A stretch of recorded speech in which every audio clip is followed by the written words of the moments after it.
Assalamualaikum warahmatullahi wabarakatuh. Balik lagi di channel property.id. Kali ini saya akan membahas mengenai tahapan bangun rumah 2 lantai.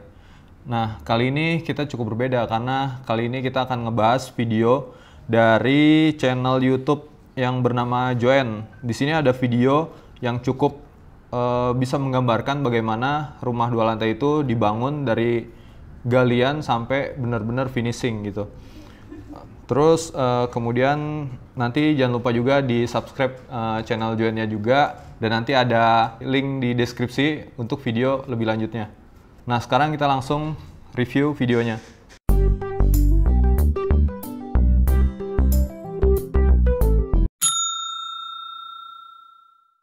Oke, nah ini yang pertama adalah denah lantai satunya ya. Di denah lantai satunya di detik ke-16 nih kita bisa lihat terdiri dari ruang makan, dapur ya, ruang keluarga, 1 kamar tidur, dan kemudian ada ruang tamu, teras, carport, dan kamar mandi atau WC. Nah, oke. Terus di sini kita lihat juga untuk denah lantai 2-nya. Denah lantai 2 di sini ada 1 kamar tidur, terus kemudian ruang keluarga, dan 1 kamar tidur juga untuk yang area depan ya, balkon, musola, kamar mandi, dan ada void juga. Ini void biasanya untuk taman. Jadi di atas tuh ada 2 kamar tidur, ruang keluarga, balkon, musola, kamar mandi, dan juga ada void. Oke, by the way ini rumah ukurannya 6 meter x 12 meter ya. Oke, kita mulai nih di 1 menit 3 detik kita bisa lihat ini pekerjaan boplang nih namanya, kalau kita biasa nyebut di lapangan boplang. Jadi boplang ini fungsinya adalah untuk menarik siku bangunan ya, sebelum dibangun dari nol itu kita tarik siku bangunan dulu melalui boplang ini, dan nanti grid-grid struktur bangunan juga ditentukan oleh boplangan-boplangan ini. Jadi boplangan ini biasanya kita pakai kayu kaso 57 dengan papan ukuran 2 x 20 cm. Nah, setelah boplang itu ketahuan tuh, jadi setelah di boplang tahu nanti bakal ada galian tuh, ada titiknya di mana-mana aja, dan titik pondasinya tuh juga di mana aja, itu nanti semuanya ketahuan. Setelah di plotting, ini bisa kita lihat di 1 menit 53 detik itu galian pondasi, kemudian dicor untuk lantai kerjanya. Ini lantai kerja biasanya penggunaannya sih pakai campuran beton biasa, 1:2:3 dengan ketebalan paling 5 cm. Oke, di 2 menit 19 detik kita bisa lihat ini untuk cakar ayamnya dimasukin strukturnya. Biasanya ini pakai besi 12 mili atau 13 mili juga bisa. 13 mili ulir atau 12 mili polos. Itu biasanya sih kalau proyek yang pernah kita jalanin ukurannya sekitar 80 cm persegi. Nah, setelah semua cakar ayam ditaruh, kemudian adalah pengecoran. Nah, ini kita bisa lihat di 2 menit 50 detik. Terus kemudian di 3 menit 16 detik kita bisa lihat ini adalah pekerjaan bagisting untuk kaki kolom. Kaki kolom ini adalah fungsinya sebagai penahan slope nanti ya. Jadi gap antara pondasi cakar ayam dengan slope itu kan ada ruang kosong itu diisi dengan kaki kolom. Itu biasanya kalau di lapangan kita pakai ukuran 20-40 dengan jumlah besi yang digunakan yaitu 8 tulangan. Ini 8 tulangan, bisa dipakai besi 12 juga. Nah, setelah kaki kolom ini selesai dicor, paling 2 hari itu sudah bisa dicopot. Itu di 3 menit 52 detik. Nah, terus kemudian setelah dilakukan pencopotan bagisting, yaitu pengurugan tanah lagi untuk lantai kerja untuk pengurugan untuk supaya dia rata. Kemudian dilakukan pekerjaan pemasangan batu kali. Nah, ini pasangan batu kali itu fungsinya juga sebagai dudukan ya. Dudukan daripada slope, dan juga supaya agar tanah itu tidak keluar dari area rumah yang kita bangun. Jadi dengan pondasi batu kali dia tidak akan kemana-mana tuh, tanahnya pasti akan di dalam rumah itu sendiri, nggak bakal keluar-keluar. Nah terus kemudian di 5 menit 7 detik kita bisa lihat juga itu pengecoran lantai kerja lagi. Jadi fungsinya supaya batu kali itu ada bantalan, dia tidak langsung ke tanah tapi dia nyentuhnya ke cor-coran ini untuk dasaran. Nah selanjutnya dipasang batu kali. Nah ini batu kali, terus kemudian setelah semuanya terpasang, ini untuk biasanya sih di bawah slope semuanya dipasang ya batu kali.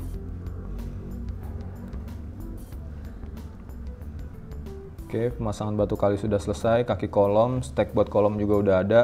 Ini selanjutnya di menit 6 menit 12 detik itu kita lihat ada pekerjaan galian septic tank. Terus kemudian ini septic tanknya bawahnya didasarin lantai beton, terus kemudian pemasangan bata merah untuk dinding septic tanknya. Nah ini balokan ini fungsinya di 6 menit 48 detik itu adalah untuk dudukan pasangan bata di atasnya ya. Jadi supaya bawahnya itu ada celah, ada rongga antara satu kotak dengan kotak yang satunya. Oke, terus kemudian beralih ke nah ini setelah pemasangan septic tank tadi, selanjutnya itu adalah pemipaan. Ini pekerjaan pemipaan. Jadi kita bisa lihat di sini di menit 7 menit 30 detik itu koneksi antara pipa-pipa ke dak talang atau kamar mandi atas itu terkonek di area kamar mandi atau WC di lantai 1, kemudian dia di sebelah atas ya, atas layar ini berbelok ke bawah nih di carport, dia untuk selanjutnya masuk ke septic tank. Nah ini septic tank kemudian pada menit 7 menit 47 detik di flash raci ya, terus kemudian dibuat bagisting untuk selanjutnya atasnya dicor. Nah ini pengecoran untuk atas septic tank ini biasanya juga digunakan besi 10, itu udah cukup, besi 10 2 rangkap atau 2 lapis. Jangan lupa juga dibuat untuk penghawaan. Jadi 2 pipa ini yang bentuknya huruf T ini adalah untuk penghawaan di menit ke-8 10 detik. Terus kemudian juga di situ ada 2 buah tutup bak kontrol ya, supaya ketika nanti untuk pengecekan bisa melalui bak ini. Oke, di menit 8 menit 21 detik di sini bisa kita lihat di sini ada resapan.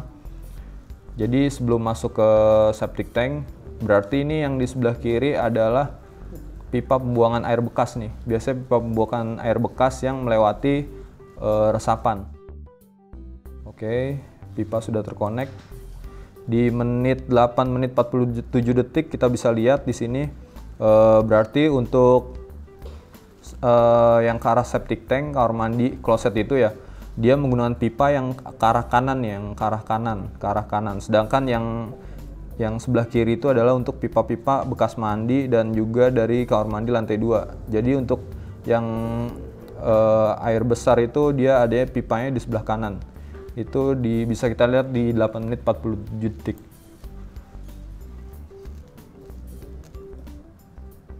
Oke, selanjutnya di timbun tanah ini untuk mencapai level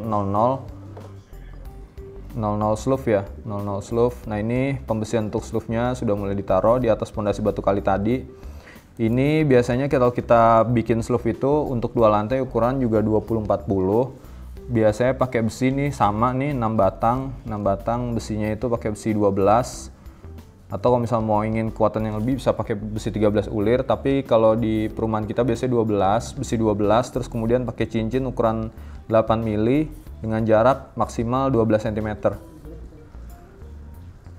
Nah, oke, selanjutnya pada 9 menit 40 detik kita bisa lihat ini udah mulai di bagisting slope-slope-nya untuk selanjutnya dilakukan pengecoran. Bagisting ini bisa digunakan triplek ukuran 9 mili. Terus kemudian untuk kayu-kayunya ini untuk penopangnya bisa menggunakan kayu 57 atau 46 juga boleh. Nah selanjutnya sebelum dilakukan pengecoran slope, ini kita juga ini di sini di menit 10 menit 12 detik bisa kita lihat untuk pembesian kolom sudah mulai dimasukkan. Jadi ini fungsinya adalah supaya nanti pengecoran slope sekaligus untuk menimbun dari kaki kolom yang sudah terpasang ya. Jadi jangan lupa juga tadi untuk slope-nya itu juga di atas kolom harus dilebihin, jadi harus ada stack dari kaki kolom ke kolom lantai 1. Nah, selanjutnya pada menit 11.6 itu juga sudah dilakukan pekerjaan pengecoran slope. Oke, pengecoran slope sudah, terus kemudian kolom lantai satunya sudah tertanam, pipa sudah tertanam. Ini berarti sudah oke ya. Nah, ini jelang 1 hari itu sudah bisa dicopot bagisting untuk slope-nya. Kenapa 1 hari bisa dicopot ya? Karena dia tidak gantung ya, karena dia tidak seperti balok yang ada di lantai 2, tidak gantung dia, makanya bisa cepat dicopotnya. Oke, setelah tadi lantai satunya kolomnya sudah di bagisting, kemudian di menit 12.23 ini bisa kita lihat pengecoran kolom mulai dilakukan. Ya, nah ini biasanya untuk kolom yang sudah pernah kita kerjakan untuk lantai 1 itu ukurannya 15-30 dengan bentang maksimal 4 meter ya. Nah, ini udah dicor untuk kolom-kolomnya lantai 1. Nah, ini juga sama untuk pelepasan bagisting itu bisa dilakukan setelah 1 hari pengecoran 1 kali 24 jam ya. Itu udah bisa dicopot bagistingnya.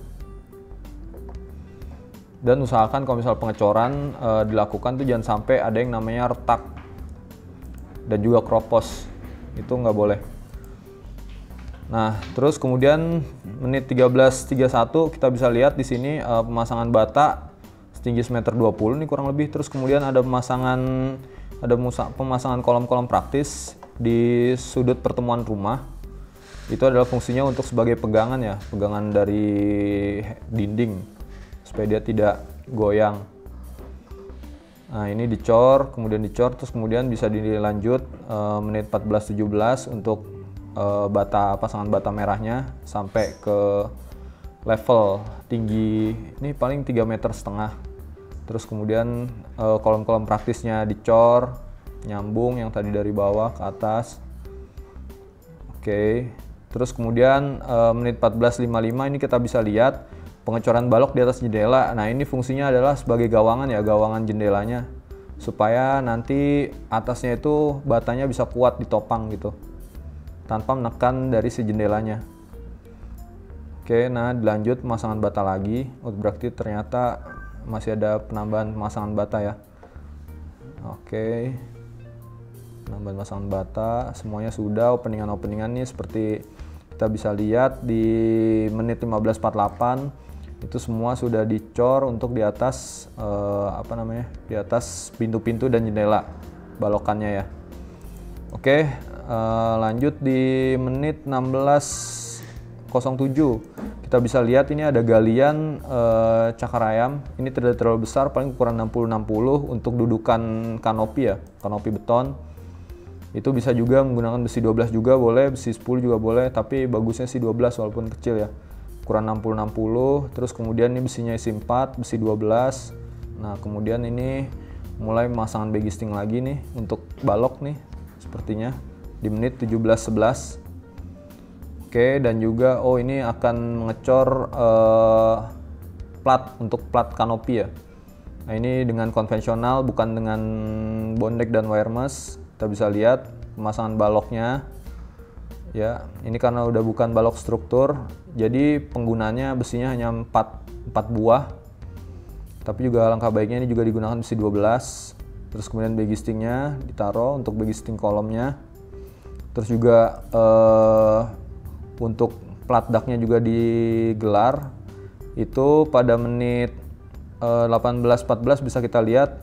Nah, itu satu lapis dia, satu lapis berarti kita harus menggunakan besi M10. Ini bisa juga pakai wire mesh M10. Ya, terus kemudian dilanjutkan pengecoran. Jadi kalau pengecoran konvensional yang tadi kita lihat ini adalah sistemnya balok dan plat itu dicor secara bersamaan. Beda dengan cara bondek. Kalau bondek biasanya baloknya dulu dicor, baru kemudian bondeknya ditaruh di atasnya. Nah, terus pemasangan bata lagi untuk mencapai level ketinggian di lantai satunya. Ya, ini pembuatan balok untuk gong leong, biasa kita nyebut gong leong. Ya, ini bagisting untuk persiapan balok lantai 2 ya. Oke, bagisting sudah mulai dipasang. Bagisting juga ini kalau untuk balok yang seperti ini yang menggantung lebih baik menggunakan triplek ukuran 12 mm. Dengan penggunaan kaso yang di pinggirnya itu kaso 57, harus agak lebih besar. Karena ini dia sudah mulai menggantung. Nah, ini dipasang juga untuk tatakan buat menaruh nanti besi platnya ya. Untuk anyaman plat lantai. Ini bisa juga pakai triplek 12 mili atau 1,2 cm. Ya, balok-baloknya ditaruh. Nah, ini balok struktur yang isinya 3 pada menit 20.31. Balok struktur ditaruh. Kemudian yang di pinggir itu cukup hanya 4 lapis aja ya. Nggak usah 6 isinya. Oke, di beberapa bagian memang harus. Nah, ini dipasang pada menit 21.03. Itu terlihat pemasangan untuk plat besinya 2 lapis. Nah, ini berarti struktural. Untuk struktural bisa 2 lapis menggunakan besi dengan diameter 10 mili ya. Oke, dipasang untuk stek kolomnya. Stek kolom itu minimal stek itu dari plat panjangnya adalah 40 cm. Oke, kemudian dilanjutkan pengecoran balok dan plat sekaligus. Oh ya, pada menit 21.59 kita bisa lihat di sini elevasi dibedakan ya antara kamar mandi dengan plat yang biasanya. Kalau plat yang biasanya misalnya kita cor anggaplah plus 350, untuk area kamar mandi ini di plus 345, jadi turunin 5 cm. Ini fungsinya adalah untuk elevasi nanti kamar mandi lebih turun dari ruangan yang lain. Oke, setelah kita punya stek, kita lepas bagistingnya. Bagisting samping itu bisa dilepas dalam hitungan hari ya, 3 sampai 4 hari sudah bisa. Tapi untuk area bawahnya itu minimal banget 14 hari. 14 hari, tapi kalau mau bagus sih 21 hari baru dibongkar untuk cor-coran, untuk bagisting cor-coran plat lantainya ya.